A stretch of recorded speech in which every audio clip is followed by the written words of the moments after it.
Hi everyone, peaceful Tuesday sa inyong lahat. Kumusta po kayo? I hope lahat kayo nasa maayos na pangangatawan at nasa mabuting kalagayan saan mang lupalop kayo ng mundo ngayon. Again, please don't forget to subscribe to my channel kung hindi pa kayo nakapag-subscribe at huwag nyo rin kalimutang i-click yung notification bell kasama yung all para updated kayo lagi sa mga bagong videos na ina-upload ko dito sa channel ko. Paulit-ulit na tayo nakakarinig ng mga kwento ng mga OFWs natin na minamaltrato, inaabuso, kung minsan pinapaslang pa ng kanilang mga amo. Kadalasang nangyayari yung mga ganitong insidente sa gitnang silangan o sa Middle East, particularly sa Saudi Arabia. Although hindi lang naman ito nangyayari sa ibang bansa dahil mismong sa sariling bansa natin ay nangyayari din yung mga ganitong klaseng insidente. Katulad ng nangyari kay Bonita Baran. Mabuti na lang sa kaso ni Bonita, nakamit niya ang hustisya. Pero ang epekto ng pangyayaring yun sa kanyang buhay ay napakatindi rin. Nawalan siya ng paningin, nasira ang kanyang mukha, at ngayon ay parang dumaranas siya ng mental health issue. Mapalad nga lang siya at nakalabas siya ng buhay dun sa mga amo niya. Pero sa kalagayan niya ngayon ay parang nawalan na rin siya ng buhay. Pero mabuti na lang din kahit papano nakamit niya yung hustisya niya sa tulong ni Attorney Percy Da Acosta ng PAW. Hindi man sapat yung hustisya nakamit niya sa tingin ng karamihan, pero ito na kasi yung pinakamabigat na sentensya na pwedeng ibigay ng batas natin sa isang krimen. Kamakailan lang ay may isang OFW na naman na hindi pinalad na makauwi ng buhay sa kanyang pamilya. Nangyari ito sa Sharjah, United Arab Emirates. Isa sa 7 Emirates ng United Arab Emirates ang Sharjah, na kung saan kabilang dito ang Dubai, Abu Dhabi, itong Sharjah at 4 pang Emirates. Ang biktima ay si Maria Sigrid Santos o mas kilala sa pangalan Grace Santos na 40 years old. Tubong Pola Oriental Mindoro si Grace Santos. Pero sa Pampanga na sila nanirahan kasama yung kanyang asawa at 5 anak. Pumunta ng United Arab Emirates si Grace Santos noong July 2019. Nadala ang isang tourist visa. Sinasabing biktima ng illegal recruitment itong si Grace Santos at ngayon ay pinaiimbestigahan ito ni Secretary Bello ng Dole. Bale 2 years na si Grace na namamasukan bilang kasambahay sa Sharjah, United Arab Emirates. At matatapos na sana yung kanyang kontrata at plano na sana niyang umuwi sa kanyang pamilya ngayong Agosto. Matagal nang sinasaktan ng kanyang amo si Grace. Ayon din mismo ito sa kanyang pamilya na nagkwento. Dahil kinukwento nga ni Grace sa kanila tuwing sinasaktan siya ng kanyang among babae. Hindi lang siya sinasaktan ng pisikal ng kanyang among babae, kung hindi rin siya pinapasahuran. At may mga araw pa raw na hindi siya pinapakain ng kanyang mga amo. June 24, 2021, nung mai-report sa Sharjah, United Arab Emirates na pumanaw nga itong si Grace Santos. Pero July 2 na na-inform ang pamilya ni Grace Santos tungkol sa insidenteng ito.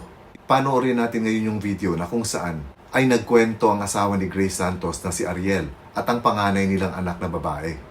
No pong after 3 months po siya okay pa po yung trato po sa kanya. Tapos po after po ng 4 months na po, yan po nag-iiba na po yung sitwasyon niya. Una po kinukulong po sa kwarto bago siya matulog. No, pag po gusto niya pong umihi na pang gabi, hindi po siya makalabas kasi nakalock po yung kwarto niya. Kasi kada po magbo-voice message po kami, sinasabi niya sa akin na wag daw po ako magsalita ng masama kasi naririnig po niya. Binabantayan po kada po nagbo-voice message po kami. Kaya lang po ako nagiging kalma kasi yun po sinasabi sa akin. Para hindi niya humarinig na may usapan po kaming about na bad na voice na marinig niya po. Hindi raw po siya pinapakain na ilang araw, isang linggo. Tapos po yung pong sinabi niya sa akin na ito naman, binugbog naman, marami naman ang pasa sa likod. Yun po sabi ko, umuwi ka na lang. Sabi ko po sa kanya, tumakas ka na lang. Yung toys na lumabas kayo, tumakas ka na lang. Marami naman tutulong na Pinay na o Pilipino nandun pag nasa mall kayo. Sabi niya po sa akin, hindi raw po siya makatakas. Sobrang higpit daw po yung pagbabantay niya. Yung amo niya po, babae. Yung pong sabi niya lang po na, ito na naman, binubugbog na naman ako, hindi niya na naman ako pinapakain. Sabi ko, huwag kang magtiis dyan, umuwi ka na, gumawa ka ng paraan na para makaalis ka na. Tapos yung sinabi niya sa akin na, yung mga letters na pinadala niya, doon ako nag-action na pumunta sa iba-ibang kung sino mahinga kong tulong Simula siyang magtrabaho po doon, dumating siya po doon. Yung isang buwan po siya, okay po, nakapagpadala maayos.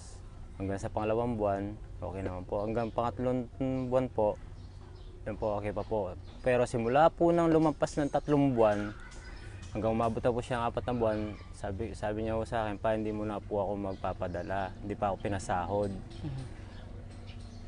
Pag pinasahod na ako, doon ko na lang ipapadala.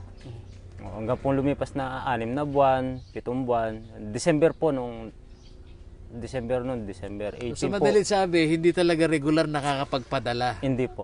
Yun nga po, yung makatapos daw po kami ng pag-aaral.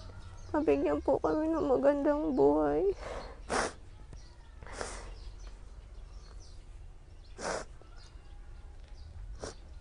Sabi po nung pag-uwi daw po niya, pupunta po kami sa mga kapatid niya para po magsama-sama ulit. Inaantay na lang po namin siya eh. Sabi ko, magpakatatag lang po, inaantay namin siya umuwi. Pinapanalangin ko po siya kagabi-gabi. Sana po matulungan niyo po kaagad po makauwi po ang labi po ng misis ko. Humingi po ako ng tulong po sa inyong lahat. Sana po kaagad po makauwi. Yun lang po yung hinihingi ko. Sa ngayon, nasa United Arab Emirates pa ang labi ni Grace Santos. Ginagawan pa kasi ito ng forensic investigation, kaya hindi pa maiuuwi yung labi niya. Hindi rin ito yung unang pag-a-abroad ni Grace Santos. Galing na siya dati sa 2 bansa, sa Qatar at sa Saudi Arabia. At pangatlong bansa niya na itong United Arab Emirates. Parehong namasukan bilang kasambahay si Grace Santos sa 3 bansang ito. Ayon din sa panganay ni Grace, sinasabi niya na illegal nga yung pagpunta ng nanay niya sa United Arab Emirates. So kumbaga parang TNT or tago ng tago yung status ni Grace nung sumampa siya sa United Arab Emirates. At ito rin ang dahilan kung bakit hindi siya miyembro ng OWA.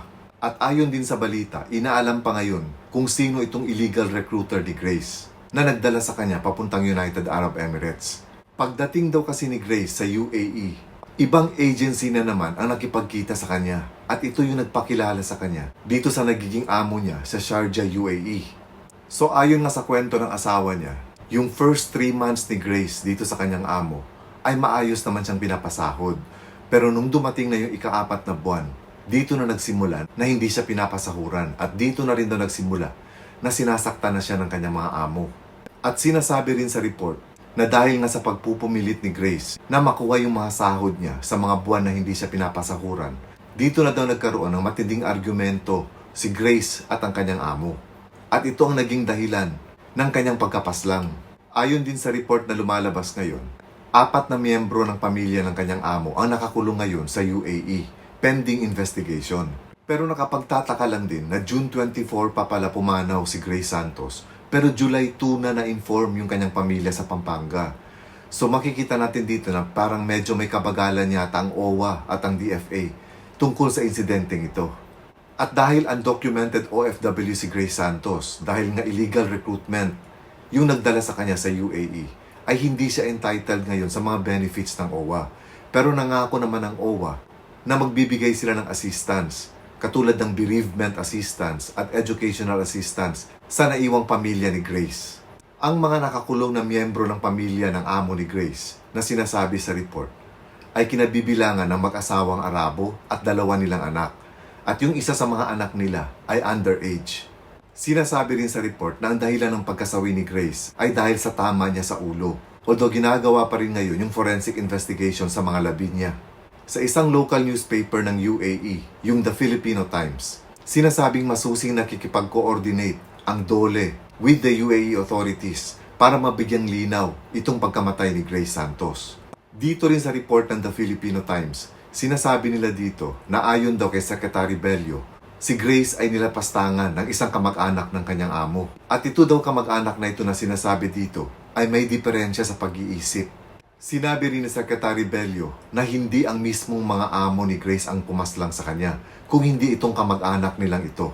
So kung totoo nga itong sinasabi ni Secretary Bello, may tsansa na hindi makukulong itong kamag-anak ng mga amo ni Grace kung gagawa siya ng insanity plea o yung plea na sinasabing pagmamakaawa na may diferensya sa kanyang pag-iisip. Although hindi naman ibig sabihin nito na makakalaya siya. Pero ang bagsak niya ay sa paggamutan ng may mga diferensya sa pag-iisip at hindi sa kulungan mismo. Pero ang alam ko sa UAE, meron silang death penalty, especially for crimes katulad ng rape at murder. So ang mangyayari siguro dito ay kailangan mapatunayan sa korte kung ano ang severity or kung gaano kalala yung diferensya niya sa pag-iisip. Kung ito ba yung tipong wala na siyang control sa kanyang pag-iisip o yung diferensya niya sa kanyang pag-iisip ay hindi sagad. Kumbaga meron pa siyang mga lucid moments. Ang ibig sabihin ng lucid moments ay yung matitinong sandali na kung saan ay nagkakaroon siya nito at alam niya bago niya ginawa yung krimen. So I think if mapapatunayan sa korte na meron nga siyang mga lucid moments nung ginawa niya yung krimen na ito, kung kaya nilapastangan niya muna yung biktima bago niya ito pinaslang, malamang ay pwede pa rin siyang bigyan ng hatol ng kamatayan. So dapat din dito, magaling na abogado ang hahawak sa kaso ni Grace Santos. Pero meron din kasi sa batas ng mga Arab countries yung tinatawag nating blood money. Ito yung pag-aareglo ng akusado sa pamilya ng biktima na aregluhin yung kaso sa pamamagitan ng blood money or katumbas ng pera. So kung papayag ngayon yung pamilya ng biktima dito sa blood money na i-offer ng akusado, pwedeng mapalaya pa rin yung akusado. Sa ngayon kasi ay hindi pa nasisimulan yung kaso dahil ginagawa pa nga yung forensic investigation sa mga labi ni Grace Santos. Malamang din siguro iimbitahan ng korte ang asawa ni Grace Santos at ang anak nito para tumestigo sa kasong ito dahil merong mga pictures at mga recorded conversations si Grace at ang asawa nito na nakasave sa cellphone nila at pwede rin itong magamit na ebidensya laban sa mga pananakit ng amo niya kay Grace bago siya napaslang. Napakalungkot ng balitang ito lalo pat alam natin na ang tanging hangad ng biktima ay mabigyan ng magandang buhay ang kanyang pamilya. Paulit-ulit na kwento ng paghihirap na dinaranas ng ating mga OFWs na tinatawag pa naman nating mga bagong bayani. Siguro nga ay kulang pa talaga yung mga nararapat na batas na meron ang bansa natin para protektahan ang ating mga OFW kasambahay. O di kaya, maayos naman yung kasunduan natin sa ibang bansa, pero yung ibang bansa ang hindi sumusunod dito. Kaya madalas, nauulit pa rin yung mga ganitong pangyayari. At isa pa sa tingin ko, hanggat marami pa rin mga illegal recruiters ang nag-ooperate, marami pa rin mga OFWs ang maloloko nila at maipapahamak nila. So sana nga itutukan ito ng Polo OWA, ng DOLE at ng DFA, itong kaso ni Grace Santos, para makamit ng pamilya niyang hustisya at ang katarungan sa pagpaslang ng ating kababayang OFW. At sa mga kaibigan naman natin na gustong magtrabaho bilang OFW kasambahay, siguraduhin natin na legal yung recruitment agency natin at legal yung pagpasok natin sa kung saang bansa man napapasukan natin para documented yung pagiging OFW natin sa OWA. Dahil kung hindi, wala kayong mga benefits na makukuha sa OWA kung undocumented kayo. Huwag basta-basta magpapaniwala o magtiwala sa isang recruitment agency. Kailangan i-check natin ito ng maigi kung legal nga ba sila para walang sisihan sa bandang huli. So hanggang dito na lang muna mga kaibigan. Once again, salamat sa panonood. Keep safe everyone and God bless.